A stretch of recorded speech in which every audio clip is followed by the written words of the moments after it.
Hello. Well, Hello. I should.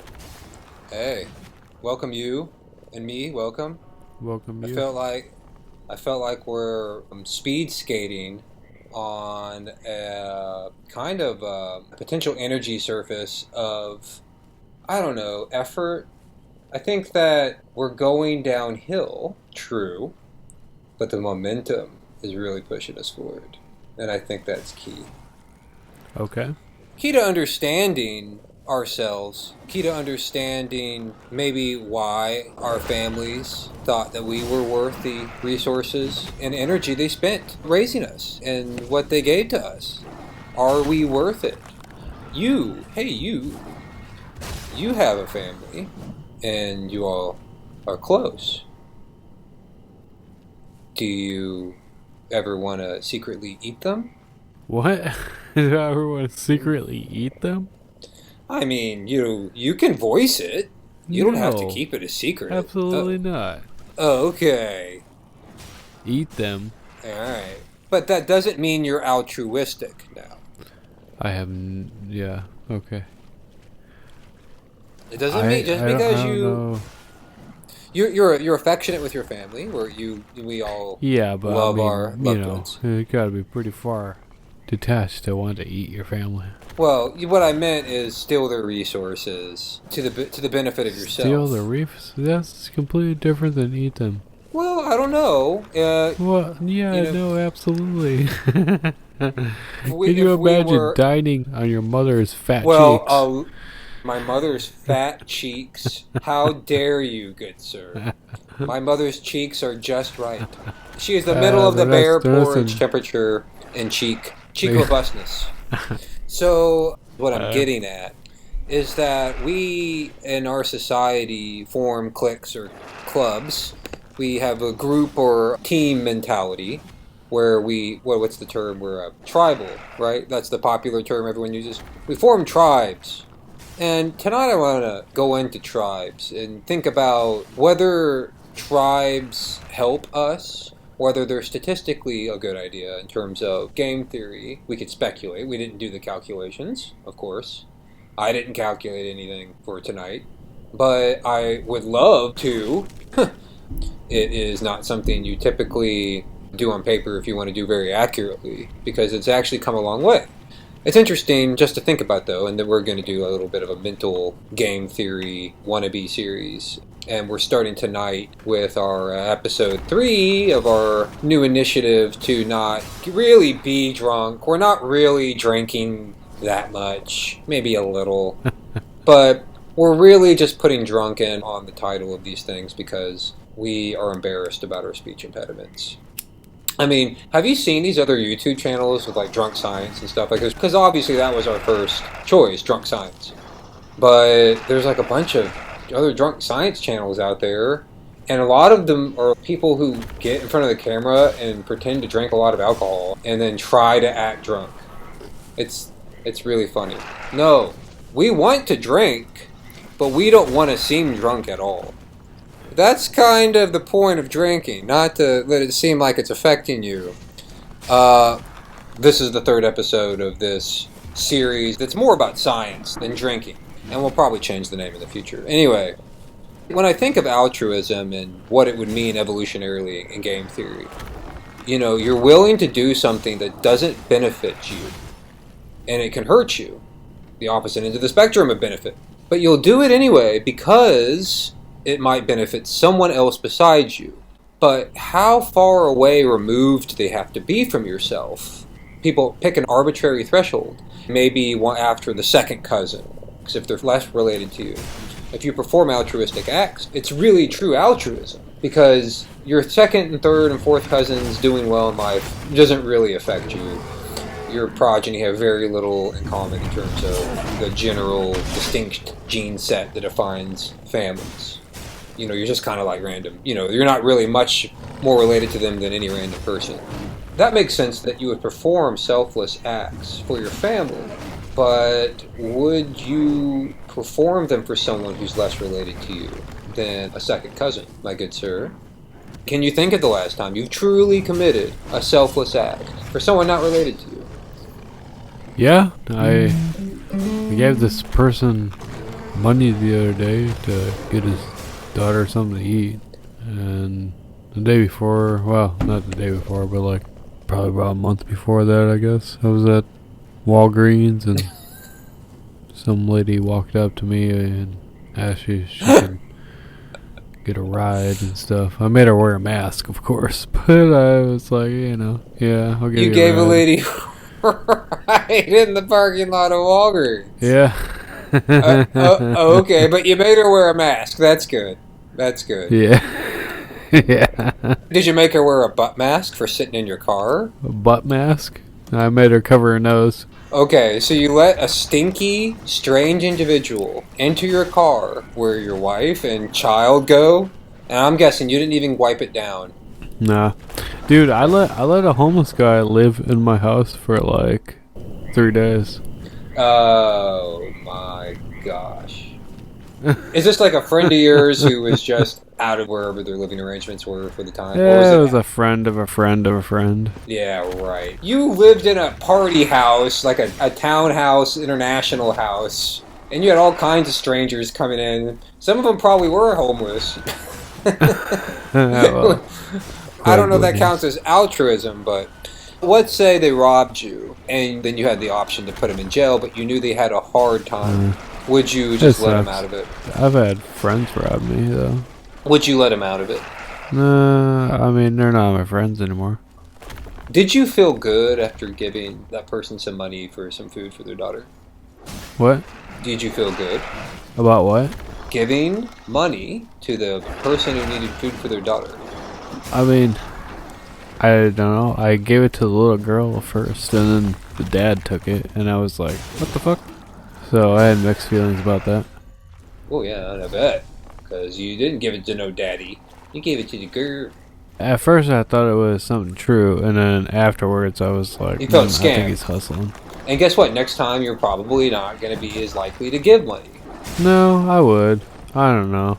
The thing is, I would put it on my own tab. I would just buy something and then give it to the little girl. Because her dad can't, hand back the sandwich and go, hey, can I get money for this? What was the motive? You get my point. What was the motivation for you to give the money? What was the motivation? Yeah. I don't know. There's a weird motivation. I don't know. Doesn't understand either. I feel like I need to help people. Help people. Do you feel like you're special? In any way that I can. I want to teach people how to be able to do stuff. Do you have a complex that might... be able to make stuff, to be able to manufacture stuff, get their own life, be excited about the things that they're doing. Why do you think that you are in a position specifically to empower someone else to do something like that? Who did that for you? Do you remember a hero who was like a you for yourself, who empowered you to get your life built in that fashion? I don't know necessarily any sort of hero or anything like that. I would just try to figure out what was the best thing to do in life and just try to do it.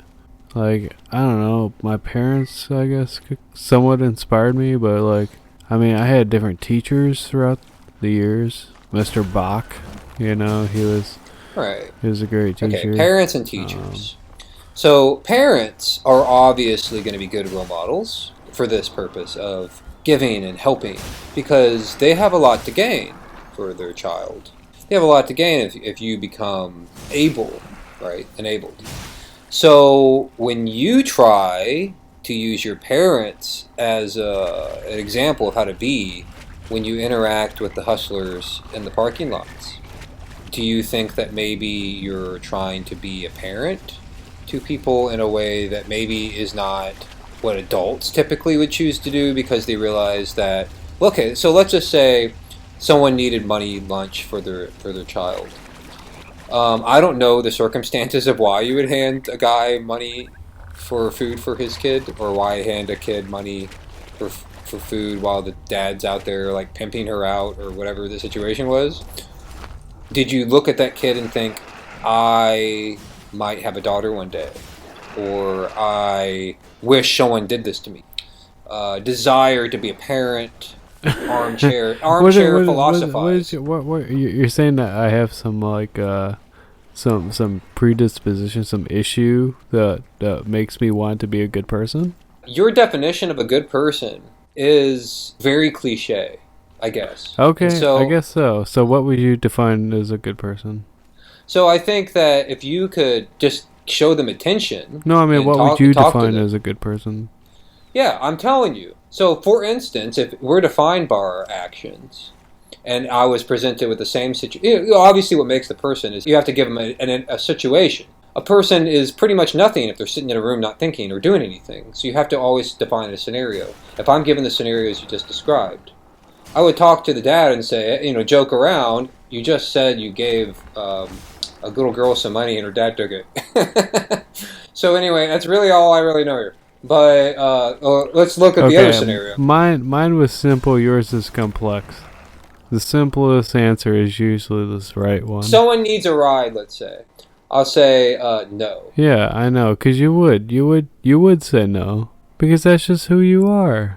Here's why that doesn't make me a bad person, but it actually might make me a good person. It doesn't make you a bad person. It doesn't make you a bad person. You don't have you don't have to compare yourself to me. All right, let me finish my example. So you have a wife, you have a kid. I have a wife. Hands off the descriptions of the products, mister, because my life, all right, does not revolve around this show. Not on the cast, not on the stream, baby. Not on the stream, baby. Don't cross the stream. I'm just kidding. Anyway, yeah. We really need to stop with the ill information sharing. Obviously, we're really bad at that. Let's keep it private. But you have a family. Let's say it might be a man. You might be married to a man, and you might have 4 boys, and the boys are all gay as well. It could happen. And so that might be your life. What are you I'm trying to trick the viewers into thinking you're someone else by building another persona for you. I know. This is already spiraled. Well, anyway, let's go back to the topic.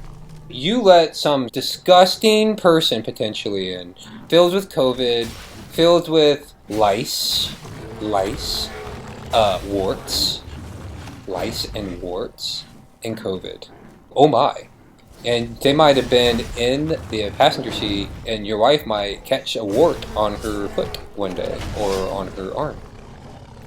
And that wart could fall off in her food, and she might get some kind of esophageal issues later, 20 years later. And that person got a ride. What did that ride do for you? So you gave them a ride, but it didn't offer you anything. Now the question is, how much did it hurt you? And then you can try to define altruism. What if this girl was cute, right? And maybe you thought this was exciting, different from the norm. You have a bit of a thrill-seeking tendency. What if being nice is just an excuse that you even have yourself fooled here? Or what if she reminded you of someone you wish you could get back in touch with? There's all kinds of explanations.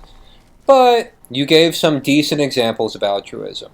However, my point overall is that people are generally not altruistic. And that when they give the appearance of altruism, it's because somehow, somewhere along the line, it benefits them. It might not be very close to home, but it at least will benefit some cause, initiative, or family, or group of people, or concept that this person feels strongly for. And my argument is that once that occurs... Oh, it's not my argument. This is a common argument. A lot of people don't believe in altruism really being something practically achieved very often by humanity. But the argument, and the one I am also condoning here, is that, yeah, I agree, and that once these things occur, they refute the suggestion of altruism in a situation, and that we in general should be a little bit wary of charity groups, agencies, NGOs of certain natures. People basically trying to make money off of the good feels, Sally Struthers, old school, let's save everyone, feel, because it feels good. I mean, even if you don't really make any money off of it or have any benefit from it, you get that good feeling of feeling like you're helping someone, and that is something. That's a reward. It's stimulating your reward center. And so then I would say it doesn't really qualify as altruism anymore. The classic example of altruism in biology, so in nature, is with honeybees stinging a predator that is invading the nest. They die in order to fend off an invader. And, I really like to keep this honeybee metaphor going because I really love bees and ants and talking about them as metaphors, or really not even metaphors, just large-scale examples of our own biology. Our ecosystem inside our bodies is very much like a termite mound mixed with a beehive, mixed with a wasp nest, mixed with anthill, mixed with a bunch of slugs under a rock. I'm really fascinated thinking about how biology interacts with itself via a sense of game theory, because when we think about these objects, these animals, this ecosystem, you don't really think about your T cells worrying about ethics. It'll kill whatever it needs to kill, and we want it to. And likewise, we don't really care that your cat doesn't get too stinky when it kills mice in your house. You kind of want it to. Even though you don't want to drag it in the house, you still want it to kill the mouse. So we, in our lives, have a lot of violence in one form or another, and it's like in a microcosm here or there, and it could just be in our lysozyme and our spit. We pretty violently burst life that we eat with our enzymes, and we eat it quite voraciously, and our body is very efficiently fine-tuned to completely pick apart things like a sea of piranhas. We are predators. Okay.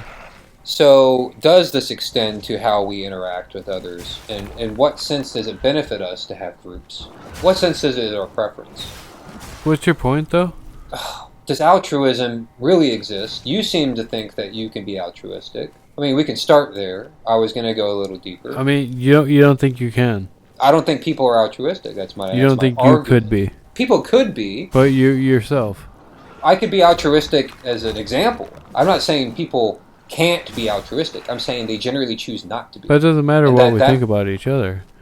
The thing is about what we think of ourselves. It's about whether we're thinking that we're doing good.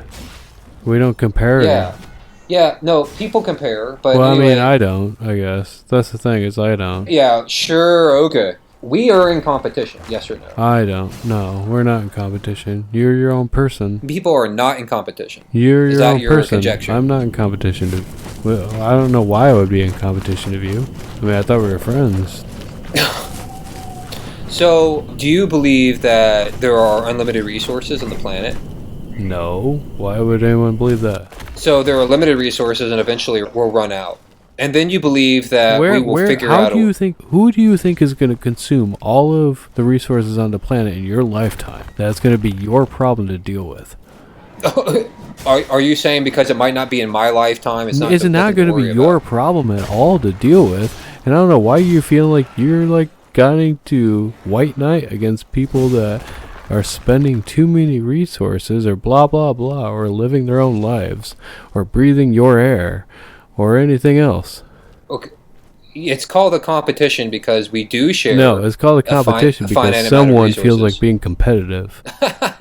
That's the thing about game theory. Yeah, I know, because game theory is for fools who thinks that life is about competition. Life is about survival. Okay, for one thing, this is fantastic. You remember Prisoner's Dilemma, the game theory. But life in itself is about survival. If some disaster happens... Do you believe the Prisoner's Dilemma is... So I'll just give a preface what Prisoner's Dilemma is for people listening, in case they don't know. Let me try to remember. Shoot. You have two people that were, let's say, committed a crime together or whatever, and you put them in separate rooms. Or somehow they can rat out the other person. And I think there are lots of variations, obviously. You'll get life in prison if the other person points the finger at you. If neither one points the finger and just stays silent, maybe you get 1 year in prison. If you both point the finger at each other, you both get 5 years. It's something like that. I might have messed it up. Yeah, I have no idea what you're referencing there. If you Google classic... Well, I mean, you should have Googled it first. Yeah, I know, I should have. Point is our viewing... You know, what we really should have is a diagram, right? As a visual. Would have helped you explain There's no point in talking about it because we're just saying things, and it's really hard for people to visualize unless they can see it. That's why I'm saying now, everyone Google it. The prisoners. Basically, it comes out mathematically that you're better off screwing everyone over. That's messed up. You're better off just pointing the finger. That's the worst situation. No matter what they choose, you're at least fine, and will be better off if you point the finger. Yeah, but you don't see any moral problem with that. But what I was talking about is, how does this relate to altruism? What? Okay. I can see how this could be the opposite of altruism. The point is that people will generally choose to save themselves, and that it's evolutionarily conserved process because they're the most likely to actually have offspring that move on. Being selfish is good for you. It's good for your offspring. And it's how animals in the wild work. When you look at when they do show signs of altruism, it's usually very limited examples, and it's like dying for the greater good of, you can almost call it an organism, like a beehive. You can almost call an anthill itself an organism. It's not. It's a community. It's a group of organisms.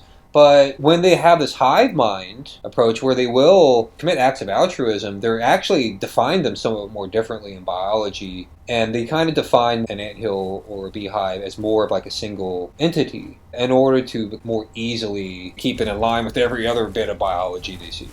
So it's just easier to define an anthill like a single organism.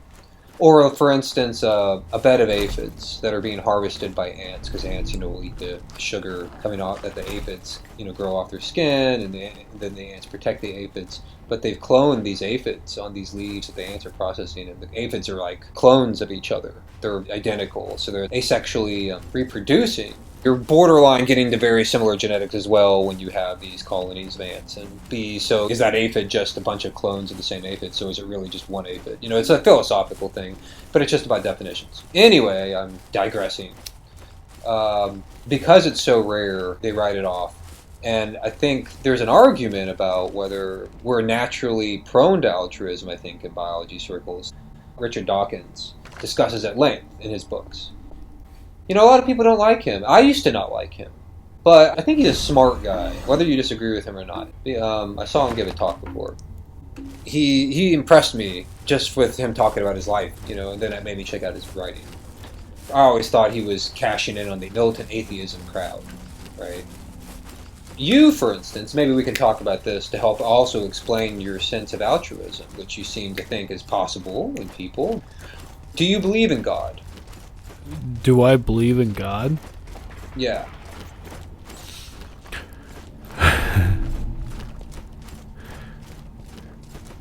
I believe in the forward arrow of time, therefore I do believe in God. I believe in the weak force.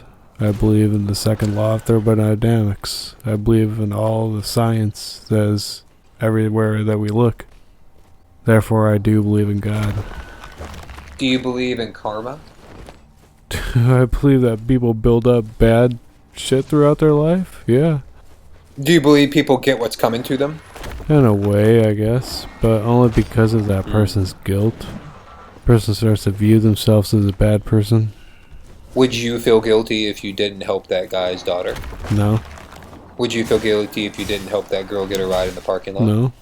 You just did it because you thought it would make you a better person? No. I just did it because I don't know. I felt like doing it. You felt like doing it.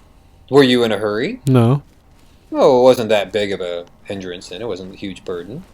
Were they next to you? Were they following you? Was it awkward to walk around them without interacting with them? Did they come up to you? No, they just No, the guy came up to me. I mean, both of them came up to me.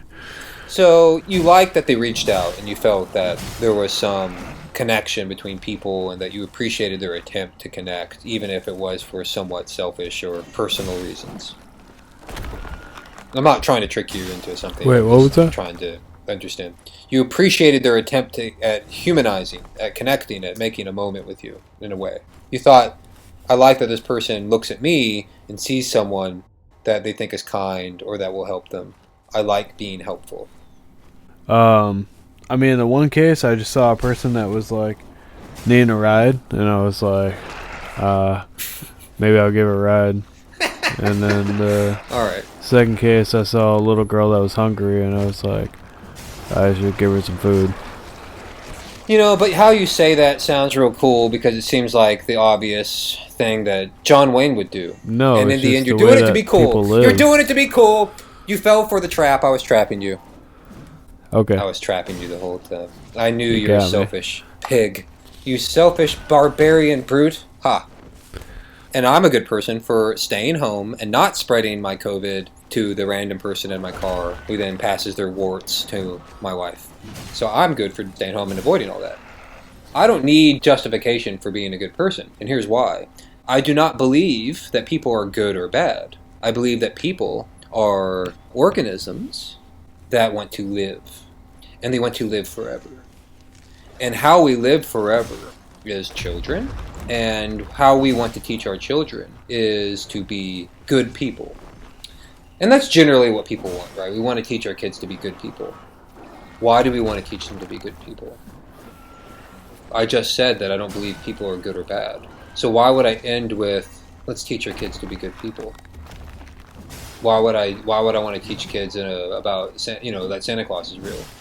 Why do I want to teach kids that Saint Nick is counting crimes you're committing, or why do I want God's to teach watching kids you? that a good guy with a gun solves the problem of a bad guy with a gun? Yeah, we teach our kids whatever hang-ups we have from life. And it's almost like we want to replicate ourselves as we ideally would have been through our kids. And we want them to take up where we left off, but get it more right, to do better. Everyone wants their kids to do better. Notice one thing I didn't mention. Everyone else's kids. I don't care about everyone else's kids. Why should I? What would be in it for me? And should we all expect me to care about everyone else's kids? You might not expect it, but you could say, well, but he should. Or you can say, well, no, we don't expect you to, but I choose to. Now, as soon as you say, I choose to, is that not hubris? Is that not arrogance? Is it not almost a religious kind of feigning of some higher knowledge that others haven't figured out yet? Is it not flippant? Am I not being pedantic right now? Well, I find it glib, frankly, for people to act like they have the answers in any respect.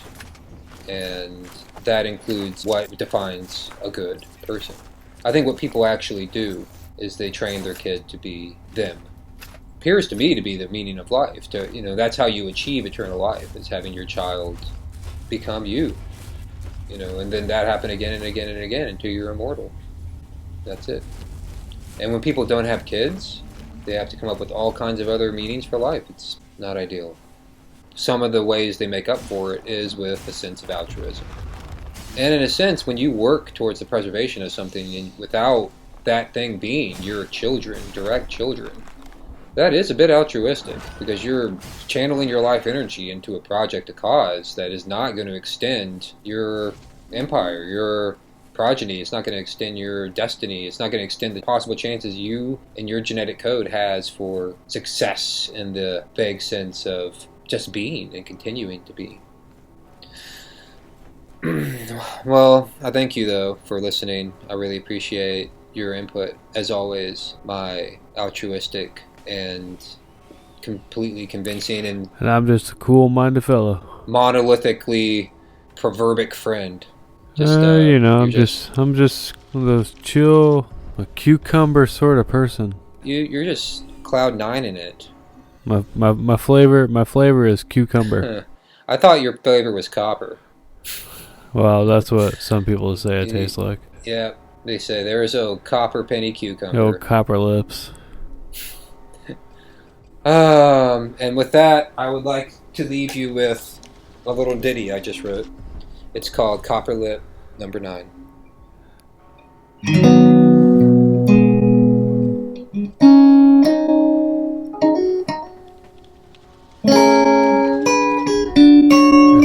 If it was earlier, I would